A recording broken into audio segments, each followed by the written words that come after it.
Good morning all of you, welcome to back MST academy. तो number series हमारी complete हो चुकी है, उसमें सारे टॉपिक हमने पढ़ लिए हैं।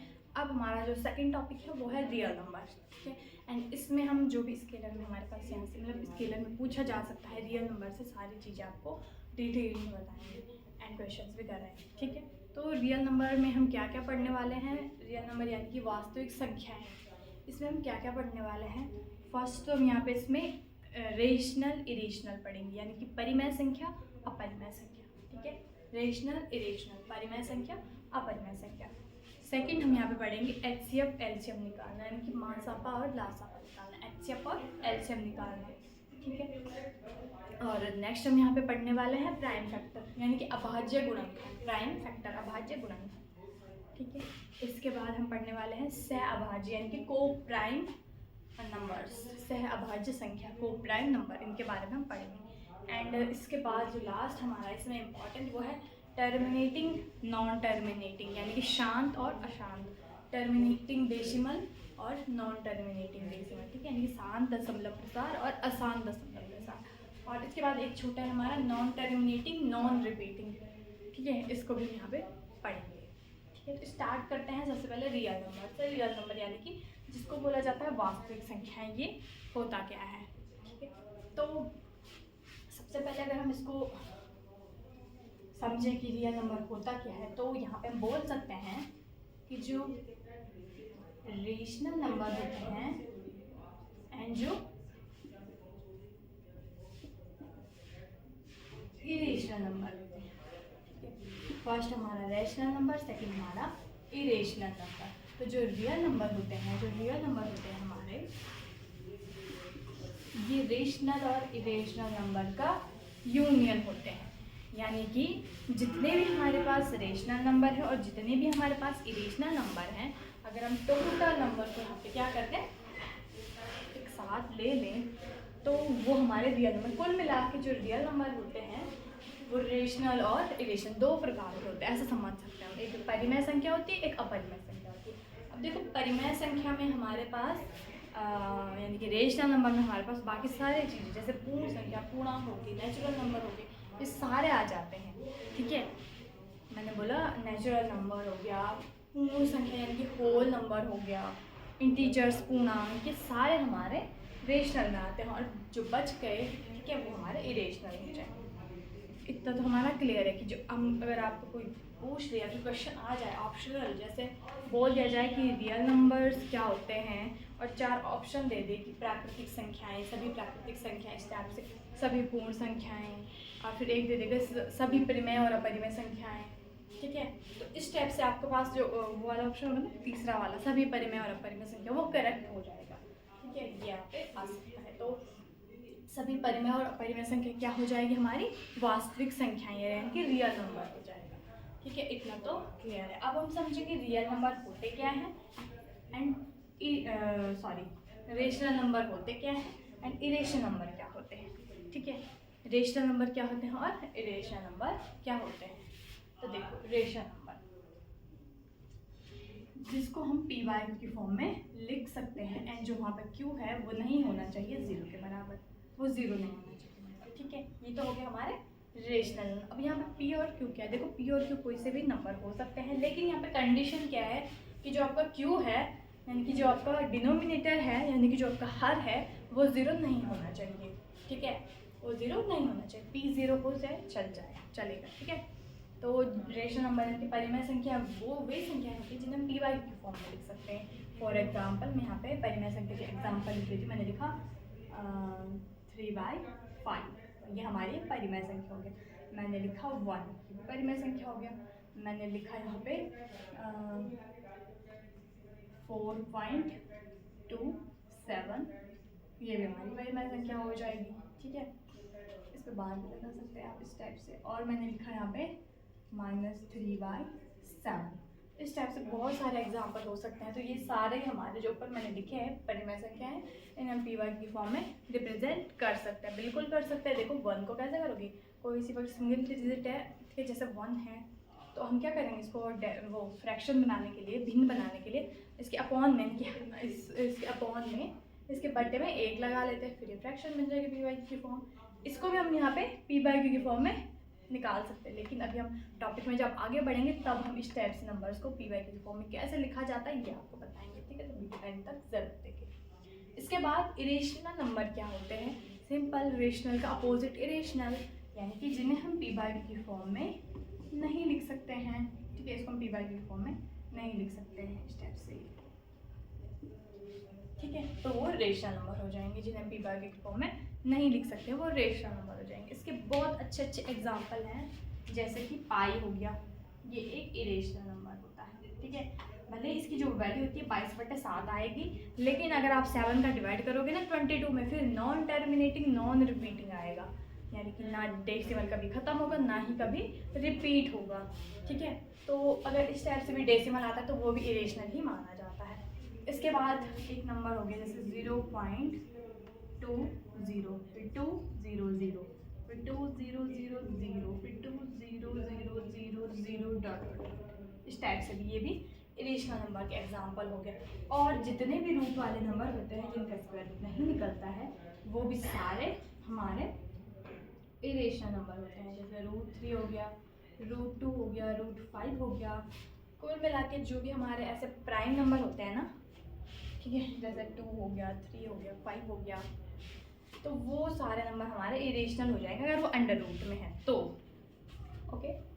इसके बाद ये तो हो गया इरेशनल आप समझ गए होंगे, ठीक है। इसका भी मैंने आपको हाँ ये थोड़ा मैं समझा रही थी। देखो इस टाइप से अगर कोई नंबर आता है ना, देखो यहाँ पे 2 है, फिर 0 आ रहा है, फिर 2 आ रहा है, फिर 2 0 आ रहा है, फिर 2 आ रहा है, फिर 3 0 आ रहा है, फिर 2 आएगा, फिर 4 0 आएगा, फिर 2 आएगा, फिर 5 0 आएगा, और ये प्रोसेस चलता रहेगा इन्फिनिटी तक चलता रहेगा हमेशा, ठीक है। तो अगर इस टाइप से कोई कंडीशन आती है कि जो ना ख़त्म हो रहा है, मतलब यहाँ पे डेसिमल कभी भी ख़त्म नहीं हो रहा है और ना ही रिपीट हो रहा है, मतलब हर बार आपको अलग अलग केसेस दिख रहे हैं, तो ये भी हमारे इरेशनल नंबर के एग्जाम्पल हो जाएंगे, ठीक है। तो आप परिमेय अपरिमेय समझ गए होंगे। परिमेय संख्याएं क्या होती है जिन्हें हम पी बाई क्यू की फॉर्म में लिख सकते हैं, इसको मैं लिख भी सकती हूँ यहाँ पे परिमेय संख्या। अगर कोई हिंदी इंग्लिश की प्रॉब्लम है तो ये परिमेय संख्या हो गई, और ये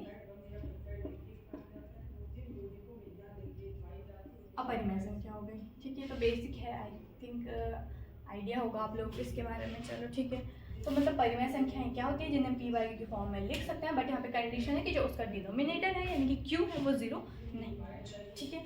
इसके बाद इरेशनल नंबर भी हम यहाँ पे समझ गए जिन्हें पी बाई क्यू की फॉर्म में नहीं लिख सकते हैं, ठीक है। पी बाई क्यू भी मैंने आपको समझा दिया है कि क्या क्या हो सकता है। इसके बाद यहाँ से एक क्वेश्चन बन सकता है, क्या 0 एक रेशनल नंबर है या इरेशनल नंबर है, ठीक है। या फिर आपके पास 4 ऑप्शन दे देगा, इनमें से कौन सा अपरिमेय है या फिर परिमेय, इसमें से कौन सा परिमेय संख्या है, 4 ऑप्शन दे देगा आपके पास। उसमें 0, पाई हो गया, √2 हो गया, एंड इस टाइप से भी एक नंबर हो सकता है, ठीक है। जैसे यहाँ से क्वेश्चन बन गया कि निम्नलिखित में परिमेय संख्या है, ठीक है। ये सपोज क्वेश्चन आ गया, इसमें 4 ऑप्शन दे देगा आपके पास A B C and D। A suppose they दिया √2, ठीक है। B सपोज दे दिया इस टाइप से कोई नंबर मैंने लिखा 8.132795, ये रिपीट भी नहीं हो रहा, खत्म भी नहीं हो रहा, इस टाइप से, ठीक है। C दे दिया सपोज 0, और लास्ट D दे दिया यहाँ पे पाई, ओके। और अब बोल दिया आपके पास इक्वेशन है आपके पास कि निम्नलिखित में से परिमेय संख्या है। तो देखो अभी हम यहाँ पे जब अपरिमेय पढ़ रहे थे तो हमने समझा कि जो रूट वाले नंबर होते हैं जिनका स्क्वायर रूट नहीं निकलता अपरिमेय, तो पहला ऑप्शन तो नहीं होगा। इसके बाद सेकंड ऑप्शन देखो 8.132795, ये ना कहीं पे खत्म होने वाला है ना ही कुछ चीज़ इसमें रिपीट होने वाली है, तो हमने अभी इसको समझा, तो ये भी हमारा अपरिमेय संख्या हो जाएगी। इसके बाद C देखो 0 है, ठीक है, एंड पाई वाला हमने अभी समझा अपरिमेय है, तो ये भी अपरिमेय है। तो कुल मिला के 0 बच रहा है, तो 0 एक रेशनल नंबर होता है, इस चीज़ को ध्यान रखना, ठीक है। ऐसा क्वेश्चन आ सकता है 0 क्या है, परिमेय है कि अपरिमेय, तो 0 हमारा एक परिमेय संख्या होती है, रेशनल नंबर होती है। कैसे होती है इसको भी यहाँ से समझ लेते हैं, ओके।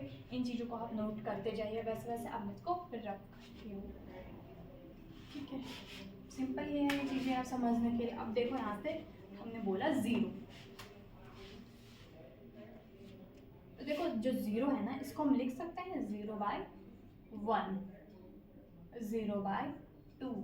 देखो डिनोमिनेटर 0, ये कंडीशन बोलती है कि डिनोमिनेटर 0 नहीं होना चाहिए, तो वो हमारा 0 नहीं है, लेकिन न्यूमिनेटर के लिए कोई कंडीशन नहीं थी, तो हम इसको 0 ले सकते हैं। तो कुल मिला के 0 को हम पीवा की फॉर्म में रिप्रेजेंट कर सकते हैं, और जब हम किसी को पीवा की फॉर्म में रिप्रेजेंट कर सकते हैं तो वो हमारा परिमेय संख्या हो जाता है। तो 0 एक परिमेय संख्या है, तो ध्यान रखना यहाँ पे इंपॉर्टेंट पॉइंट है, 0 एक परिमेय संख्या, इसको नोट कर लेना, ठीक है। तो ये तो हो गए हमारे रेशनल और इरेशनल नंबर। इसके बाद हम नेक्स्ट समझेंगे यहाँ से HCF LCM, ओके।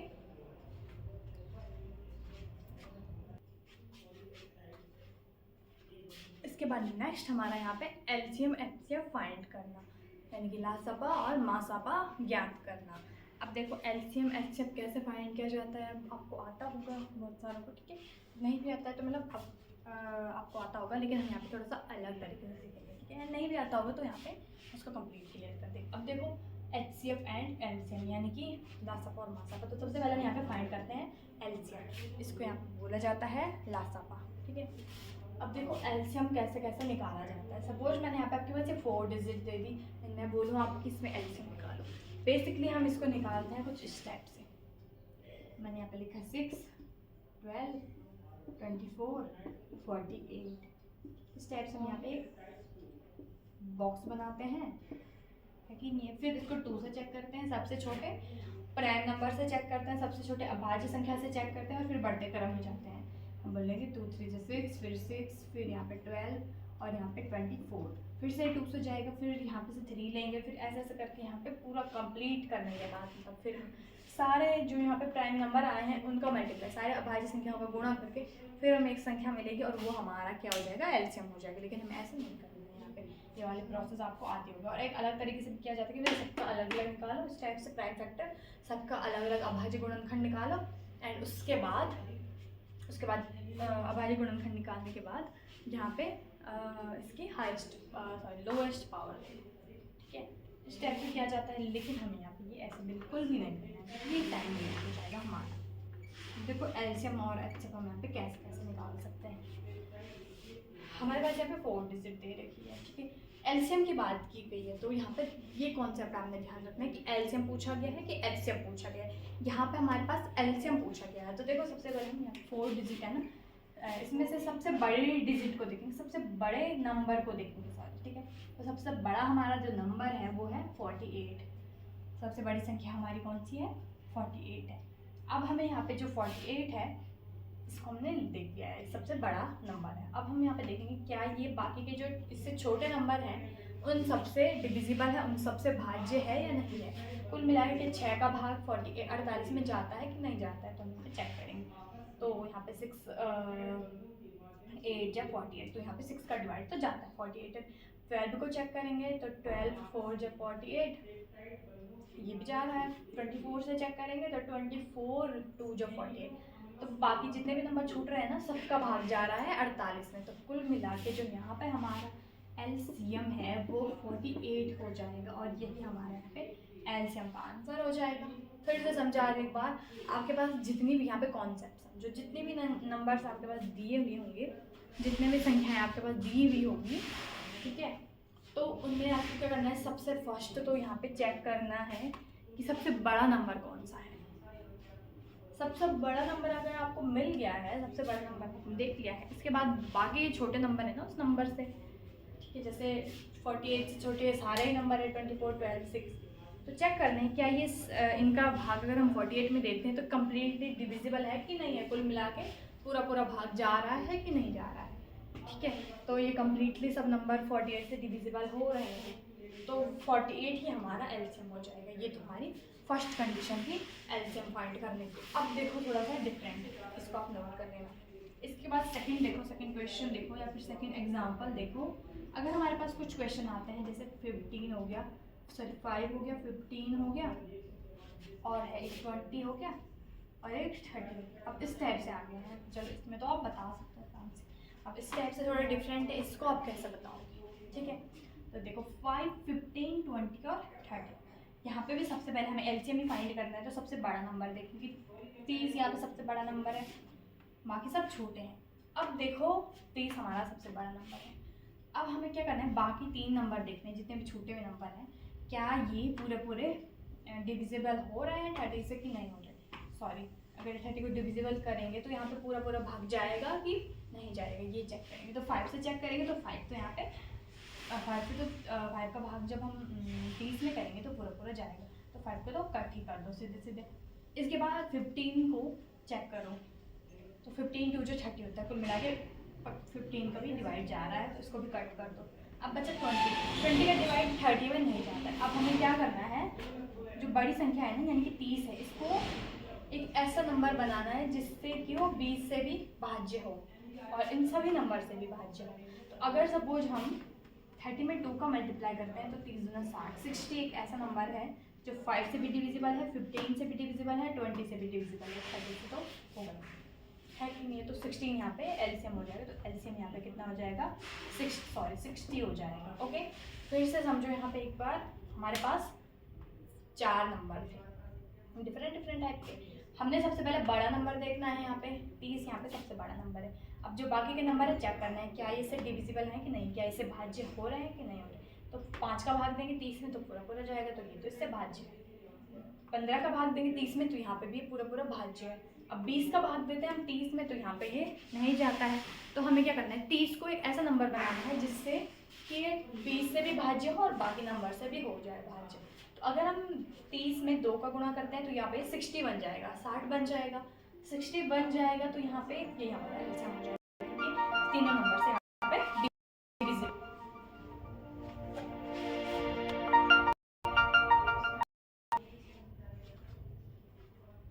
तो ये हमारे यहाँ पे एलसीएम हो जाएगा।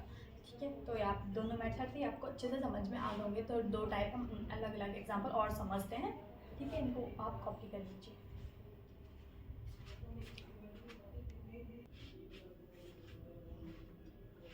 इसके बाद हमारे पास नेक्स्ट है, अगर हमारे पास इस टाइप से क्वेश्चन आता है 7, 14, 13। ठीक है, तो कैसे कैसे करोगे। यहाँ पे भी सबसे पहले सबसे बड़ा नंबर देखो, सबसे बड़ा नंबर है 14। चेक करो कि बाकी के 2 नंबर से डिविजिबल है कि नहीं है। तो 7 से तो ये डिविजिबल है, 7 को कट कर दो। बट ये 13 से डिविजिबल नहीं है। तो अब हमें यहाँ पे क्या करना है, ऐसा नंबर नहीं ढूंढेंगे। मतलब 14 का टेबल अगर हम यहाँ पे देखते हैं फिर हमारा टाइम वेस्ट हो जाएगा। तो कुल मिला के हम क्या करेंगे, यहाँ पे सीधे जो नंबर छूट गया है वो हमारा एक क्या है, प्राइम नंबर है, अभाज्य संख्या है। तो अगर ये अभाज्य संख्या है तो इन दोनों को मल्टीप्लाई कर लो, 14 मल्टीप्लाई 13 तो आ जाएगा 182 हमारा यहाँ पे एलसीएम हो जाएगा। बस देखो, सबसे पहले 3 नंबर थे, हमने सबसे बड़ा नंबर देखा, एलसीएम निकालना है। बाकी के 2 नंबर से चेक किया, डिविजिबल नहीं है, और 1 नंबर हमारा प्राइम नंबर है। तो हम यहाँ पे क्या करेंगे, सीधे इन दोनों की मल्टीप्लाई कर देंगे। जो नंबर छूट गए हैं, 7 से तो डिविजिबल है, इसको ध्यान देंगे। यानी 13 से डिविजिबल नहीं था तो 14 और 13 को मल्टीप्लाई कर देंगे, 182 आ जाएगा एंड हमारा क्या हो जाएगा, आंसर हो जाएगा। अब देखो एक और टाइप का ले लेते हैं, जैसे हमारे पास है 4, 12, 17 और 24 इस टाइप से। अब यहाँ पे देखो सबसे बड़ा नंबर 24 है। ओके, अब चेक करो बाकी के 3 नंबर से डिविजिबल है कि नहीं है। तो 4 से तो जाता है तो 4 को कट कर दो।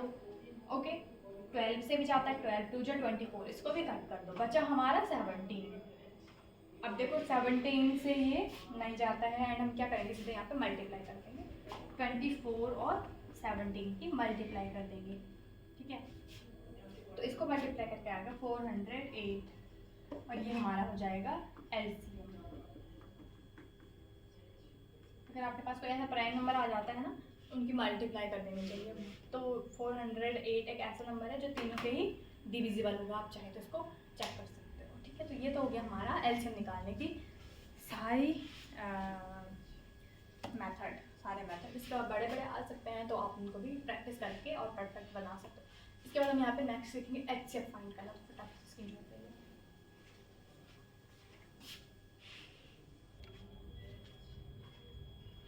अब देखो एलसीएम तो हमने यहाँ पे सीख लिया कैसे कैसे हम इसको फाइंड कर सकते हैं। ठीक है, देखो एचसीएफ यानी कि मासापा, ये कैसे कैसे हम निकाल सकते हैं, एचसीएफ को कैसे कैसे निकाला जाता है। ठीक है, इसको समझते हैं। सबसे पहले देखो हमने यहाँ पे एक एग्जांपल ले रखा है, क्वेश्चन ले रखा है 6, 12, 18। इसमें हमें एचसीएफ फाइंड करना है, 6, 12, 18। इसमें हमें एचसीएफ फाइंड करना है। एलसीएम में हम सबसे बड़ा नंबर देख रहे थे, एचसीएफ में हम सबसे छोटा नंबर देखेंगे। इस कॉन्सेप्ट को आप यहाँ पे ध्यान रखें। तो सबसे छोटा नंबर हमारा है 6, इसको चेक किया। अब देखना है क्या 6 दोनों नंबर्स को यहाँ पे डिविजिबल, यानी कि जो 6 का भाग अगर हम दोनों नंबर में देंगे तो पूरा पूरा जा रहा है कि नहीं जा रहा है। 6 से ये दोनों नंबर डिविजिबल है कि नहीं है, ये हम यहाँ पे चेक करेंगे। देखो 6 से 12 जाता है, कट कर दो, 6 से 18 जाता है, कट कर दो, और HCF 6 हो जाएगा। सिंपल था। सबसे छोटा नंबर देखना है और देखना है क्या ये बाकी के नंबर को डिविजिबल कर रहा है कि नहीं कर रहा है, बाकी के नंबर को डिवाइड कर रहा है कि नहीं कर रहा है। अगर डिवाइड कर रहा है तो वही हमारा आंसर हो जाएगा। ठीक है, तो यहाँ पे HCF हमारा 6 आ गया। सिंपल था। इसके बाद नेक्स्ट देखो 8, 20, 28, 40, 8, 20, 28 और 44। इसमें भी हमें HCF निकालना है। सिंपल है। एलसीएम में सबसे बड़ी डिजिट देखते थे, एलसीएम में हम सबसे छोटे डिजिट देखेंगे, यहाँ पे नंबर देखेंगे, डिजिट नहीं। ठीक है, सबसे एलसीएम के लिए हम सबसे बड़ा नंबर देखते थे और एचसीएफ के लिए सबसे छोटा नंबर देखेंगे। तो सबसे छोटा नंबर यहाँ पे जैसे इसमें 6 देखा था, तो इसमें सबसे छोटा नंबर 8 है। अब चेक करेंगे कि 8 का डिवाइड तीनों नंबर में जा रहा है, जितने भी हमारे बाकी नंबर हैं। तो सबसे पहले 20 में तो नहीं जाता है, ठीक है, और 28 इसमें भी नहीं जाता है और इसमें भी नहीं जाता है, सब किसी में भी नहीं जाता। तो हम क्या करेंगे, यहाँ पे 8 के प्राइम फैक्टर अभाज्य गुणनखंड लिखेंगे। मतलब तो 8 के गुणनखंड कौन कौन से होते हैं, एक तो होता है 4, एक होता है 2, बस ये दोनों होते हैं, एक होता है 1। तो इसके जो हमारे अभाज्य गुणनखंड होते हैं वो 4, 2 और 1 होता है। तो सबसे पहले हम सबसे बड़ा नंबर देखेंगे अभाज्य गुणनखंड में, तो जो कि 4 है। ठीक है, तो 4 हमने इसमें लिया, मतलब 4, 2 और 1 इनका भाग जाता है 8 में, ऐसे बोल सकते हैं आप, गुणनखंड इन्हीं को बोलते हैं। देखो सबसे पहले हम 4 लेंगे, 4 लिया हमने। अब चेक करेंगे 4 से 20 जा रहा है, 28 और 44 जा रहा है कि डिवाइड, मतलब 4 है, पूरा पूरा नहीं जा रहा है। तो हमें पता है 4 6 से 20, सॉरी 4 5 से 20, ये तो जा रहा है। ठीक है, और यहाँ पे 28 का भी डिवाइड जाता है 4 में। ठीक है, 7 टाइम 4 7 से 28, ये भी हमारा जा रहा है, और 11 4 जो 44, ये भी जा रहा है। कुल मिला के बाकी के तीनों के नंबर 4 से डिविजिबल हो रहे हैं, तो HCF हमारा 4 हो जाएगा। सिंपल है।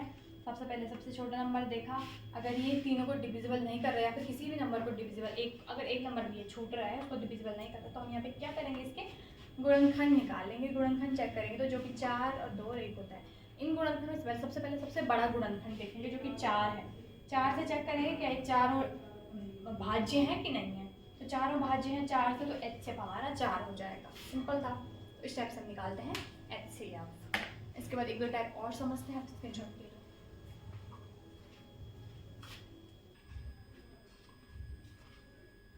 इसके बाद एग्जाम्पल 3 और 4 देखते हैं। एग्जाम्पल 3 में हमारे पास 30 है, 42 है और 135, 135 है।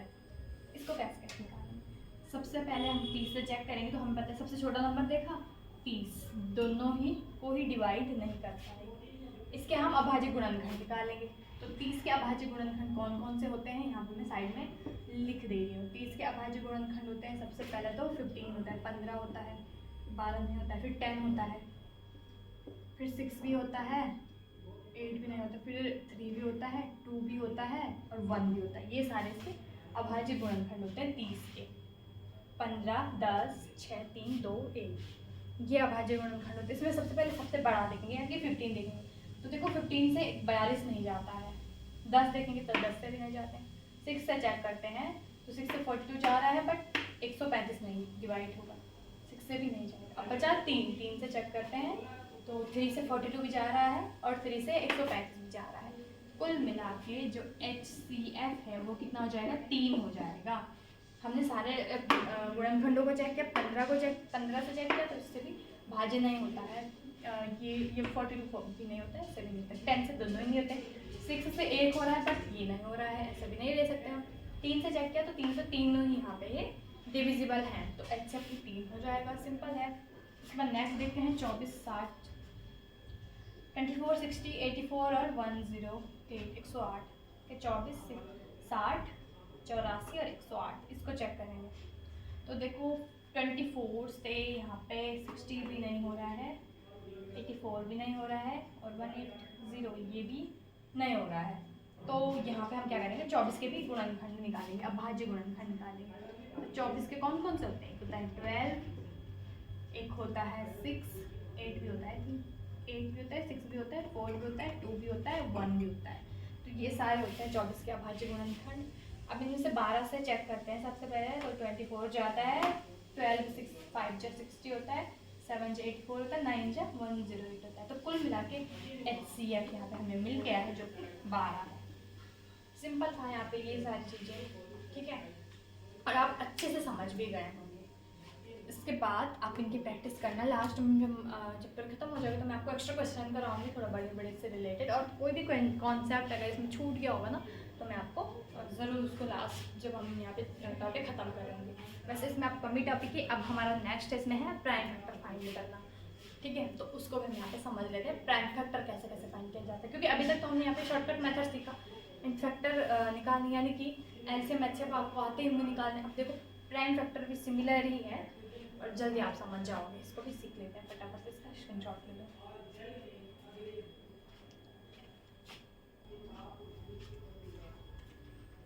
नेक्स्ट हमारा है प्राइम फैक्टर फाइंड करना, यानी कि अभाज्य गुणनखंड निकालना। अब देखो अभाज्य गुणनखंड क्या होता है, कैसे कैसे निकाला जाता है, ठीक है, इसको समझते हैं। सबसे पहले मैंने यहाँ पे सपोज एक एग्जाम्पल दिया, मैंने यहाँ पे 12 एंड हमें फाइंड करना है प्राइम फैक्टर, ठीक है, हमें प्राइम फैक्टर निकालना है। तो देखो सबसे पहले तो हम 12 को इस टाइप से लिखेंगे जैसे हम एलसीएम एचसीएफ के लिए निकालते हैं, ठीक है। अब देखो सबसे छोटा यहाँ पे जो प्राइम नंबर है हमारा, अभाज्य जो संख्या है हमारी वो कितनी होती है, 2 होती है, सबसे छोटी। तो हमेशा जब हम प्राइम फैक्टर निकालते हैं तो सबसे छोटे से और सब बड़े की ओर चलते हैं। मतलब अभाज्य संख्याएं कौन कौन सी होती है हमारी, जिनमें मतलब जैसे 2 हो गया, 3 हो गया, 5 हो गया, 7 हो गया, 11 हो गया, मतलब जिनका जो फैक्टर है, या फिर ये कह सकते हैं हम जो सिर्फ खुद से और 1 से डिविजिबल होते हैं, बाकी किसी भी अदर नंबर से नहीं होते हैं डिविजिबल। खुद से जैसे मैंने बोला 2 है तो 2 का 2 एक तो 2 ही से डिविजिबल है, एक 1 से डिविजिबल है, यानी कि 2 से डिविजिबल है, 2 कम 2 और 2/1 करेंगे तब भी ये डिविजिबल है। इस तरीके से 3 देखते हैं तो 3 भी सिर्फ खुद और 1 से डिविजिबल है, भाज्य है, बाकी किसी भी नंबर से भाज्य नहीं है। इसी तरीके से 7 भी खुद से और 1 से भाज्य है। अब आप थोड़ा, अगर आप यहाँ पे कंफ्यूज हो रहे हैं कि भाज्य है 1 से और खुद से, इसका क्या मतलब, जैसे मैंने 4 बोला, 4 मैंने लिया, तो देखो 4 ना, एक तो 4 से डिविजिबल है, एक 2 से, एक 1 से। देखो 4 का भाग 4 मैंने 2, 1 आएगा, फिर 4 को मतलब 2 का भाग 2, 4 में 2 आएगा, फिर 4/1 4 आएगा। कुल मिला के 3 नंबर से डिविजिबल हो रहा है नहीं। इस तरीके से 6 चेक करेंगे तो 6 भी यहाँ पे 3, 2 और 1 से और खुद से डिविजिबल होता है। तो यहाँ पे ये सारे क्या हैं,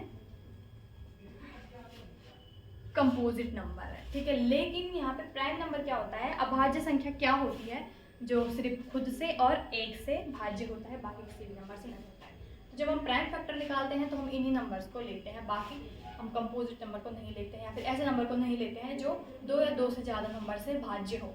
यहाँ पे ये भी बोल सकते हैं जो नंबर जो नंबर मतलब खुद से और 1 से ही भाज्य होता है, 2 से ज़्यादा नंबर से भाज्य, मतलब यहाँ पे कह सकते हैं हम, यहाँ पे जो कंपोजिट नंबर होता है ना वो 2 या 2 से ज़्यादा नंबर से भाज्य होता है, जैसे 4 हो गया, 6 हो गया, 8 हो गया, तो ये कंपोजिट नंबर है, यानी कि भाज्य संख्या है।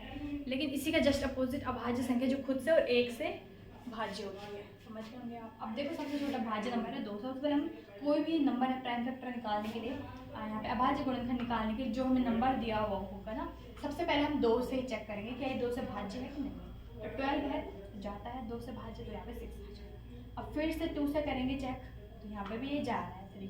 फिर से 2 से करेंगे तो हमें पता है कि नहीं जाता है भाज्य, यानी कि इन दोनों का मल्टीप्लाई ये नंबर आना चाहिए, इन दोनों का मल्टीप्लाई ये नंबर आना चाहिए, तो आ रहा है। अब ये 2 से नहीं भाज्य, अब यहाँ पे हम 3 लेंगे, 3 1 जा 3, इन दोनों का मल्टीप्लाई ये वाला नंबर आ रहा है, ठीक है, एंड इन दोनों का मल्टीप्लाई ये वाला नंबर आ रहा है। तो कुल मिला के 12 के हमारे जो प्राइम फैक्टर है, अभाज्य गुणनखंड है, वो है 2 गुणा 2 गुणा 3 गुणा 1। एक को नहीं लिखा जाता है मतलब वैसे ना।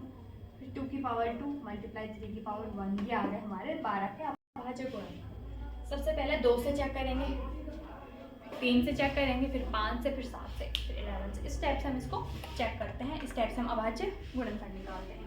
ठीक है, समझ गए होंगे आप अच्छे से, इसको स्क्रीनशॉट ले लो।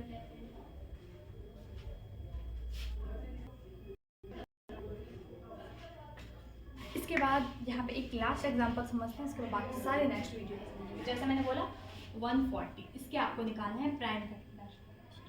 तो देखो सबसे पहले क्या करेंगे हम यहाँ पे इस टाइप से बनाएंगे, 2 से चेक करेंगे। तो 2 7 40 और 0 का 0, यानी कि 70 2 जा 140, 70 दूना 140। फिर 2 से चेक करेंगे तो 35 दूना 70, इन दोनों को मल्टीप्लाई किया नंबर आ रहा है।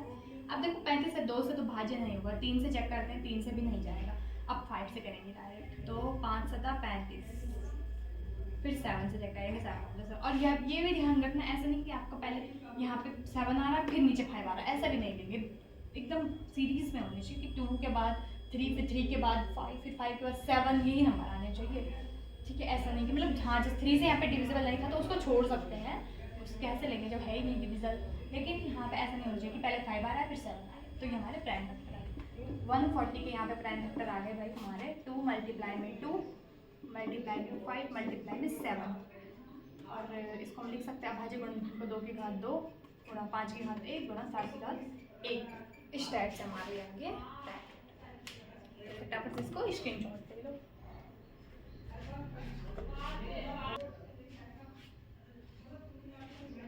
तो आज हमारे यहाँ पे 3 टॉपिक, मतलब टॉपिक के 3 पार्ट, यानी कि रेशनल इरेशनल, एचसीएफ एलसीएम और यहाँ पे ये प्राइम फैक्टर अभाज्य गुणनखंड, ये सारा हमने सीख लिया है। इसके बाद नेक्स्ट वीडियो में यहाँ पे अभाज्य गुणनखंड वाले को थोड़ा कंटिन्यू करेंगे एंड यहाँ पे हमारा सहअभाज्य को प्राइम नंबर छूट गए हैं, उनको भी हम डिस्कस करेंगे। आई होप आपको आज की वीडियो पसंद आई होगी। वीडियो पसंद आई तो वीडियो को लाइक, चैनल को सब्सक्राइब करें और ज़्यादा से ज़्यादा अपने दोस्तों में शेयर करें। और कोई भी डाउट होता है कमेंट करके आप पूछ सकते हैं। जल्दी मिलेंगे नेक्स्ट वीडियो।